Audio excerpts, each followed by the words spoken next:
Hello, എല്ലാവർക്കും തേൻ കഴിക്കാൻ ഇഷ്ടമാണല്ലേ? ഇന്ന് ചെറുതേനീച്ചകളെക്കുറിച്ചുള്ള ഒരു ദീർഘമായ വീഡിയോ ആണ്. കൂട് പിരിക്കുന്നതും തേൻ എടുക്കുന്നതും അങ്ങനെ. എല്ലാവർക്കും വിഷ്ണു ലോകത്തിൻ്റെ പുതിയൊരു വീഡിയോയിലേക്ക് സ്വാഗതം. പൊതുവെ എല്ലാവർക്കും ഉള്ളൊരു സംശയമാണ് ചെറുതേനീച്ച കോളനി കെട്ടിത്തൂക്കിയിടണോ അതോ സ്റ്റാൻഡിൽ സ്ഥാപിക്കണോ എന്നൊക്കെ ഉള്ളത്. വെയിലും മഴയും ഏൽക്കാതെ നമുക്ക് എങ്ങനെ വേണമെങ്കിലും ചെറുതേനീച്ച കോളനികൾ സ്ഥാപിക്കാം. ഈ കാണുന്ന ഒരു ചെറുതേനീച്ച കൂടിൻ്റെ വാതിലാണ്. സൂക്ഷിച്ചു നോക്കിയാൽ നമുക്ക് കാവൽക്കാരായിട്ടുള്ള ഈച്ചകളെ കാണാം. ഇവരാണ് ആരെങ്കിലും കൂട് ആക്രമിക്കാൻ വന്നാലോ മറ്റും കൂട്ടിലുള്ള ഈച്ചകൾക്ക് സന്ദേശം കൊടുക്കുന്നത്. ഒരു ചെറുതേനീച്ചക്കൂടിൻ്റെ വാതിൽ നോക്കിയാൽ നമുക്ക് ആ കോളനിയുടെ സ്ട്രെങ്ത് മനസ്സിലാക്കാൻ സാധിക്കും. നല്ല സ്ട്രെങ്ത് ഉള്ള കോളനിയുടെ വാതിലുകൾക്ക് നല്ല വലിപ്പം ഉണ്ടാവും. തേനീച്ചകൾ പൊതുവെ സ്മെൽ സെൻസിറ്റീവാണ്. അതുകൊണ്ട് നമ്മൾ പെർഫ്യൂമുകളും മറ്റും ഉപയോഗിച്ച ശേഷം തേനീച്ചക്കൂട് തുറക്കരുത്. നമ്മളൊരു ചെറുതേനീച്ച കോളനി എടുക്കുന്നതിന് മുമ്പായിട്ട് അവിടെ പകരം ഒരു കാലിപ്പെട്ടി വെച്ചു കൊടുക്കണം.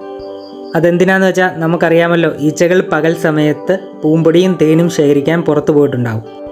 അങ്ങനെ പുറത്തു പോയിട്ട് തേനും ശേഖരിച്ച് വരുന്ന തേനീച്ചകൾ തങ്ങളുടെ കൂട് കാണാതെ വരുമ്പോൾ തൊട്ടടുത്ത കൂട്ടിൽ പോയി ആക്രമിക്കും. തന്മൂലം നമുക്ക് ഇരു കൂട്ടിലെയും നല്ല ആരോഗ്യമുള്ള തേനീച്ചകളെ നഷ്ടമാകും. ഇതൊഴിവാക്കാനായിട്ടാണ് നമ്മളിങ്ങനെ കാലിപ്പെട്ടികൾ വെക്കുന്നത്.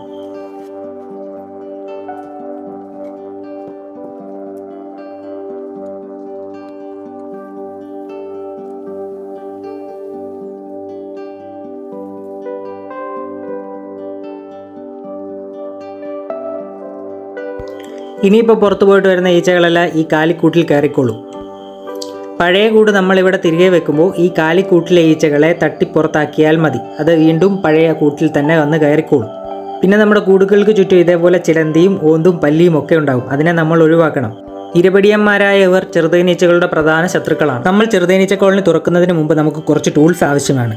2 ഇറുക്കിൽ കമ്പ്, ഒരു കത്തി, പാക്കിംഗ് ടേപ്പ്, പിന്നെ റാണിയോ റാണി സെല്ലോ കിട്ടിയാൽ ഇടാൻ ഒരു ബോട്ടിൽ. നമ്മൾ പലരും ചെയ്യുന്നത് കണ്ടിട്ടുണ്ടാവും, ഇതേപോലെ പ്ലാസ്റ്റിക് ബോട്ടിലിൽ ഈച്ചകളെ തട്ടിക്കയറ്റുന്നത്. എന്നാൽ ഇങ്ങനെ ചെയ്യാൻ പാടില്ല. നമുക്കറിയാമല്ലോ എന്ത്, റാണി ഈച്ചയെ കിട്ടാതെ കൂട് പിരിക്കാനോ കൂട്ടിൽ നിന്ന് തേനെടുക്കാനോ പാടില്ലെന്ന്. എന്നാൽ ഇങ്ങനെ തട്ടുമ്പോൾ അതിൻ്റെ വൈബ്രേഷൻ കൊണ്ട് റാണി ഈച്ച തേൻ അറകളിലോ മുട്ടക്കിടയിലോ ഒക്കെ പോയി ഒളിക്കും. നമുക്ക് റാണി ഈച്ചയെ കണ്ടുപിടിക്കാൻ ബുദ്ധിമുട്ടാണ്. പിന്നീട് നമ്മൾ റാണിയെ കാണാതെ തേനെടുത്താൽ തേനിനുള്ളിൽ അകപ്പെട്ട് റാണി ചിലപ്പോൾ നഷ്ടമായേക്കാം. അപ്പോൾ നിങ്ങളിനി കൂട് തുറക്കുമ്പോൾ ഈ കാര്യം പ്രത്യേകം ശ്രദ്ധിക്കുക. ഇത് നിങ്ങളെ കാണിക്കാനായിട്ട് ഞാൻ എടുത്തൊരു വീഡിയോ ആണ്. പിന്നൊരു കാര്യം പറയാൻ മറന്നു, കൂട് തുറക്കുമ്പോൾ ഇതേപോലെയുള്ള കാലിപ്പെട്ടികളും നമ്മൾ കരുതണം. ഇത് 14x4x4 തേക്കിൻ്റെ പെട്ടിയാണ്. ഏകദേശം 2 ലിറ്ററോളം വ്യാസമുള്ള കൂടുകൾ. ഈ സ്റ്റാൻഡേർഡ് അളവിലുള്ള പെട്ടികളിൽ നമ്മൾ ഈച്ചകളെ വളർത്തിയാൽ ഈച്ചകൾക്ക് നല്ല വളർച്ച ഉണ്ടാവും. നമുക്ക് നന്നായി തേനും ലഭിക്കും. അതോടൊപ്പം ഈച്ചക്കൂട് പിരിക്കാനും എളുപ്പമാണ്. ഇനി ഇത്തരം പെട്ടികൾ കിട്ടാത്തവർക്ക് എൻ്റെ നമ്പർ ഞാൻ കൊടുക്കുന്നുണ്ട്. നിങ്ങൾക്ക് എന്നെ ബന്ധപ്പെടാവുന്നതാണ്. ഈച്ചക്കൂട് തുറക്കുമ്പോൾ പിന്നെ നമ്മൾ ഇത്തരം ഒരു നെറ്റിൻ്റെ ക്യാപ്പ് കൂടി വെക്കുക. എന്തിനാന്ന് വെച്ചാൽ ഈച്ചകൾ വന്നിട്ട് നമ്മുടെ ചെവിയിലും തലമുടിയിലും ഒക്കെ കയറി ആക്രമിക്കും. അങ്ങനെ ആക്രമിക്കുമ്പോൾ നമുക്ക് നമ്മുടെ ജോലി കൃത്യമായി ചെയ്യാൻ സാധിക്കില്ല. ഇതെല്ലാം നമുക്ക് ഓൺലൈനിൽ അവൈലബിൾ ആണ്. ഞാൻ അതിൻ്റെയൊക്കെ ലിങ്ക് ഡിസ്ക്രിപ്ഷനിൽ ആഡ് ചെയ്യാൻ ശ്രമിക്കാം.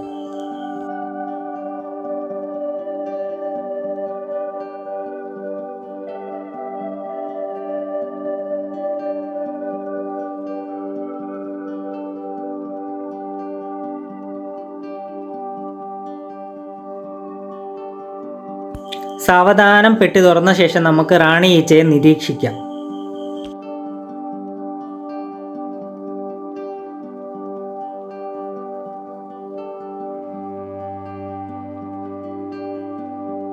വളരെ ശ്രമകരമായ ഒരു ജോലിയാണ് റാണി ഈച്ചയെ കണ്ടെത്തുക എന്നുള്ളത്. ഇനി നിങ്ങൾക്ക് എത്ര നോക്കിയിട്ടും റാണിയെ കാണാൻ കഴിഞ്ഞില്ലെങ്കിൽ ഈ കൂട് അതേപോലെ അടച്ച് ഇരുന്നിടത്ത് വെക്കുക. നമുക്കറിയാം ഒരു ചെറുതേനീച്ചക്കൂടിൻ്റെ വില എത്രത്തോളമാണെന്നല്ലേ. പലരും ഈച്ചക്കൂടുകൾ കൊടുക്കാറ് പോലുമില്ല. അപ്പോൾ നമ്മുടെ അശ്രദ്ധ കൊണ്ട് ഒരു കൂട് ഒരിക്കലും നഷ്ടമാവാൻ പാടില്ല.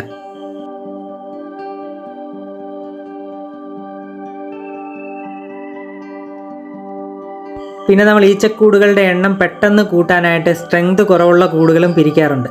അങ്ങനെയും ചെയ്യാൻ പാടില്ല. അങ്ങനെ ചെയ്താൽ നമ്മുടെ 2 കൂടുകളും നശിച്ചു പോകാൻ സാധ്യതയുണ്ട്. ഈ ചെറിയ വെള്ള കളറിൽ കാണുന്നതൊക്കെ ഈ മുട്ട വിരിഞ്ഞിറങ്ങിയ പുതിയ ഈച്ചകളാണ്. നമ്മുടെ ചെറുതേനീച്ചക്കൂട് തുറക്കുമ്പോൾ തേനൊക്കെ പൊട്ടി ഒലിച്ച് അവിടെ ഇവിടെയൊക്കെ കിടക്കുന്നത് നമ്മൾ ശ്രദ്ധിച്ചിട്ടുണ്ടാവുമല്ലോ അല്ലേ. ആ തേൻ അങ്ങനെ വെച്ച് നമ്മൾ കൂട് അടച്ചു കഴിഞ്ഞാൽ റാണി ഈച്ച തേനീച്ചയിൽ വീണ് ചാവാനും കൂട് നഷ്ടപ്പെടാനും ഒക്കെ സാധ്യതയുണ്ട്. ഇത് നമുക്ക് കടയിലൊക്കെ വാങ്ങാൻ കിട്ടുന്ന ഓയിൽ ക്യാനാണ്. ഇത്തരം ചെറിയ ക്യാൻ ഉപയോഗിച്ച് നമുക്ക് ഇങ്ങനെ പൊട്ടിക്കിടക്കുന്ന തേനൊക്കെ വലിച്ചെടുക്കാം. ഇത് നിങ്ങൾക്ക് ആരും പറഞ്ഞു തരാത്തൊരു പുതിയ ടിപ്സാണെന്ന് ഞാൻ വിചാരിക്കുന്നു.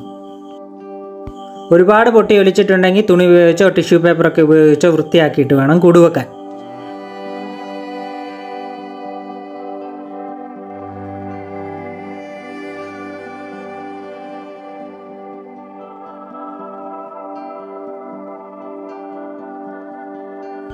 ഇതിനാണ് നമ്മൾ ഈർക്കിലെടുത്തത്. ഈർക്കിൽ ഉപയോഗിച്ച് നമ്മൾ മുട്ടകളൊക്കെ കഴിവതും കൈ തൊടാതെ എടുത്തു വെക്കുക.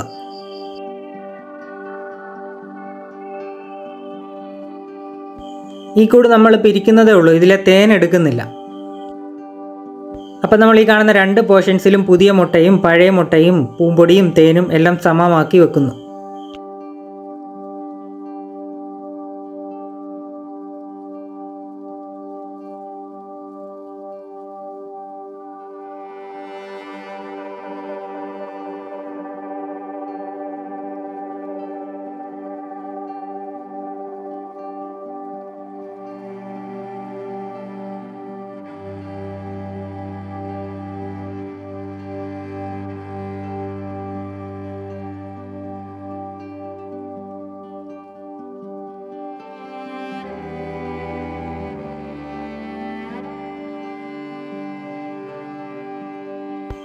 ഈ കാണുന്ന വലിയ മുട്ടയാണ് റാണിമുട്ട. സാധാ മുട്ടകൾ ഒരു അഴിമണിയോളമാണെങ്കിൽ റാണിമുട്ട ഗോതമ്പ് മണിയേക്കാൾ വലുതാണ്.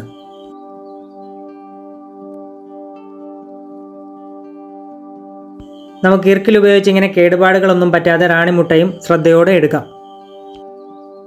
ബാക്കി ഈ ചുറ്റും ഇരിക്കുന്നതെല്ലാം വിരിയാറായ പെണ്ണീച്ചയുടെയും ആണീച്ചകളുടെയും ഒക്കെ മുട്ടയാണ്. ചെറുതേനീച്ചയിൽ പെണ്ണീച്ചയും ആണീച്ചയും എല്ലാം തേൻ ശേഖരിക്കും. എന്നാൽ പൂമ്പൊടി ശേഖരിക്കാനും റോയൽ ജെല്ലി ഉൽപ്പാദിപ്പിക്കാനും ശത്രുക്കളെ അറ്റാക്ക് ചെയ്യാനും ഒക്കെയുള്ള കഴിവ് പെൺ തേനീച്ചകൾക്ക് മാത്രമാണുള്ളത്.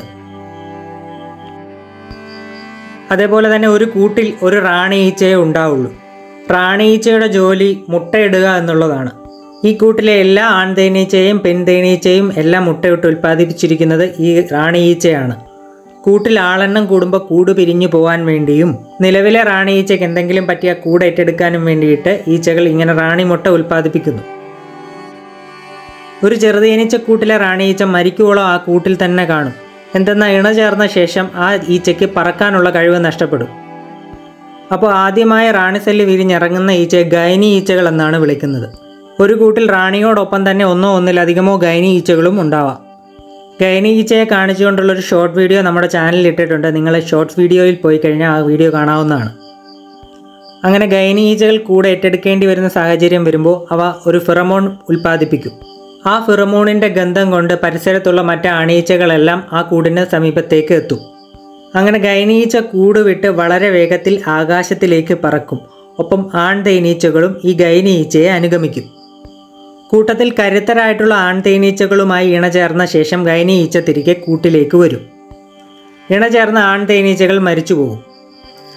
ഈ ഒരു പോർഷനിൽ നമുക്ക് റാണി സെല്ല് കൊടുക്കാം.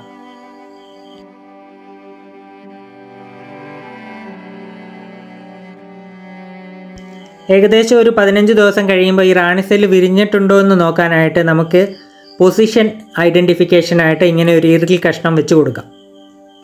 ചെറുതേനീച്ചകൾ തന്നെ വിവിധ തരങ്ങളുണ്ട്. പന്നിമൂക്കൻ, കുതിരവാലൻ, ചെമ്പൻകുഞ്ഞ്, ആനത്തുമ്പിക്കയ്യൻ, വെള്ളച്ചെറുതേൻ, അങ്ങനെ ഓരോ ചെറുതേനീച്ച വിഭാഗത്തിനും പൂമ്പൊടി ശേഖരിക്കാനും തേൻ ശേഖരിക്കാനും കൂടിൻ്റെ വളർച്ചയും എല്ലാം വ്യത്യസ്തമായിരിക്കും. നല്ല ഇനം കൂടുകൾ നോക്കി നമുക്ക് പിരിച്ചെടുക്കാം.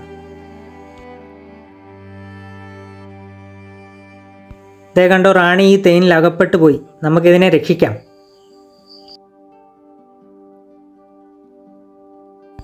ഈ പോർഷനിലേക്ക് നമുക്ക് ഈ റാണി ഈച്ചയെ കൊടുക്കാം.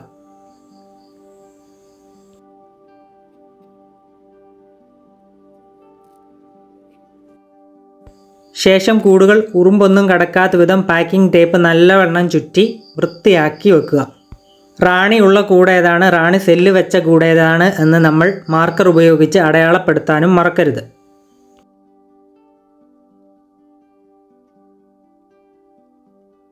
ഈ കൂടുകൾ എങ്ങനെ തിരികെ വെക്കണം എന്നുള്ളത് ഈ വീഡിയോയുടെ അവസാനം പറയുന്നുണ്ട്. നിങ്ങൾ അതുകൂടി ശ്രദ്ധിക്കുക.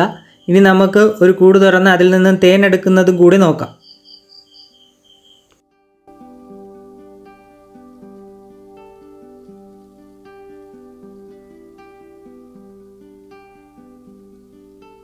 ഈ ചെറു മുന്തിരിക്കുലകൾ പോലെ കാണുന്നതാണ് തേനറകൾ. തേൻ എടുക്കാനായിട്ട് നമ്മൾ സ്റ്റീൽ പാത്രങ്ങളും സ്റ്റീൽ അരിപ്പയും ഉപയോഗിക്കുക. അലൂമിനിയം പാത്രങ്ങളും മറ്റും ഉപയോഗിച്ചാൽ അത് തേനുമായിട്ട് റിയാക്ട് ചെയ്യാൻ സാധ്യതയുണ്ട്. ഇതേപോലെ കൂട് ചരിച്ച് പിടിച്ച ശേഷം തേനറകൾ അരിപ്പയിലേക്ക് ചെത്തിയിടുക. ഇങ്ങനെ ചെത്തിയിടുമ്പോൾ പൂമ്പൊടി കഴിവതും ഒഴിവാക്കുക. കാരണം പൂമ്പൊടി കലർന്നാൽ തേൻ പെട്ടെന്ന് പുളിച്ചു പോകും. ചെറുതേനീച്ചകൾ തേൻ ശേഖരിക്കുന്നത് തുളസി, കീഴാർനെല്ലി, മുക്കൂറ്റി, നിലംതെങ്ങ്, നീലയാമരി, കാളക്കൊമ്പൻ തുടങ്ങിയ ഔഷധ സസ്യങ്ങളിൽ നിന്നുമാണ്. ആയതുകൊണ്ട് തന്നെ തേനിൻ്റെ ഗുണവും രുചിയും എല്ലാം കൂടുതലാണ്. അതുകൊണ്ട് തന്നെ ഡിമാൻഡും കൂടുതലാണ്. ഈ തവണ എടുത്ത ചെറുതേൻ തീരുന്നതിന് മുമ്പ് നിങ്ങൾക്ക് എന്നെ കോൺടാക്റ്റ് ചെയ്താൽ ലഭിക്കുന്നതാണ്. നമ്പർ ഞാൻ കൊടുത്തിട്ടുണ്ട്. വിളിച്ചിട്ട് കിട്ടിയില്ലെങ്കിൽ വാട്സപ്പ് ചെയ്താലും മതി. തേൻ എടുത്ത ശേഷം നമ്മൾ ഉറുമ്പ് കയറാതിരിക്കാൻ ഇതേപോലെ വെള്ളം നിറച്ച പാത്രത്തിന് മുകളിലായി തേൻ പാത്രം വെക്കുക. വെക്കുമ്പോൾ ശ്രദ്ധിക്കുക, നല്ല വെയിലുള്ളിടത്ത് വെക്കണം. കുറച്ച് മണിക്കൂറുകൾക്ക് ശേഷം അരിപ്പയിലെ തേനെല്ലാം താഴെയുള്ള പാത്രത്തിലേക്ക് വന്നിരിക്കും. മുകളിൽ മെഴുകും പൂമ്പൊടിയും അവശേഷിക്കും. പൂമ്പൊടി നമുക്ക് കഴിക്കാം. നല്ലൊരു പ്രോട്ടീനാണ് പൂമ്പൊടി. അതോടൊപ്പം ഈ മെഴുക് നമുക്ക് സൂക്ഷിച്ചു വെക്കാം. ഈ മെഴുക് നമുക്ക് കെണിക്കൂടുകൾ ഉണ്ടാക്കാനും മറ്റും ഉപയോഗിക്കാം. എന്നാൽ ചെറുതേനീച്ചയുടെ മെഴുകും ഔഷധ ഗുണമുള്ളതാണ്. ഇത് അങ്ങാടിക്കടയിലും മറ്റും കൊടുത്താൽ നമുക്ക് പൈസയും ലഭിക്കും. അതുമല്ലെങ്കിൽ നമുക്ക് ഈ തേൻ മെഴുക് ഉപയോഗിച്ച് നാച്ചുറലായിട്ടുള്ള ലിപ് ബാമും മോയ്സ്ചറൈസർ ക്രീമുകളും ഒക്കെ ഉണ്ടാക്കാം. ഇനി നമുക്ക് പിരിച്ചു വെച്ച കൂട് പുനഃസ്ഥാപിക്കേണ്ടത് എങ്ങനെയാണെന്ന് നോക്കാം. അതിൽ റാണി സെല്ല് വെച്ച കൂട് പഴയ കൂടിരുന്ന ഡയറക്ഷനിൽ തന്നെയും റാണിയുള്ള കൂട് ആ കൂടിൻ്റെ ഓപ്പോസിറ്റ് ഡയറക്ഷനിലും വെക്കുക. പുറത്തു പോയിരിക്കുന്ന ഈച്ചകൾ എല്ലാം റാണി സെല്ല് വെച്ച കൂട്ടിൽ കയറിക്കോളും. റാണി ഉള്ളത് കൊണ്ട് തന്നെ മറ്റേ കൂടിന് പ്രത്യേകം പരിചരണമൊന്നും ആവശ്യമില്ല. ചെറുതേനീച്ച വിശേഷങ്ങളൊക്കെ നിങ്ങൾക്ക് ഇഷ്ടമായെന്ന് വിചാരിക്കുന്നു. ഈ വീഡിയോ നിങ്ങൾക്ക് ഇഷ്ടമായെങ്കിൽ ലൈക്ക് ചെയ്യുക. നിങ്ങളുടെ അഭിപ്രായങ്ങളും നിർദ്ദേശങ്ങളും കമൻറ്റായി അറിയിക്കുക. തേനീച്ചയെ വളർത്താൻ ആഗ്രഹിക്കുന്ന നിങ്ങളുടെ സുഹൃത്തുക്കൾക്കായി ഈ വീഡിയോ ഷെയർ ചെയ്ത് കൊടുക്കുക. എന്നാൽ പിന്നെ മറ്റൊരു വീഡിയോയുമായിട്ട് വീണ്ടും കാണാം. എല്ലാവർക്കും നല്ല ദിനങ്ങൾ നേരുന്നു.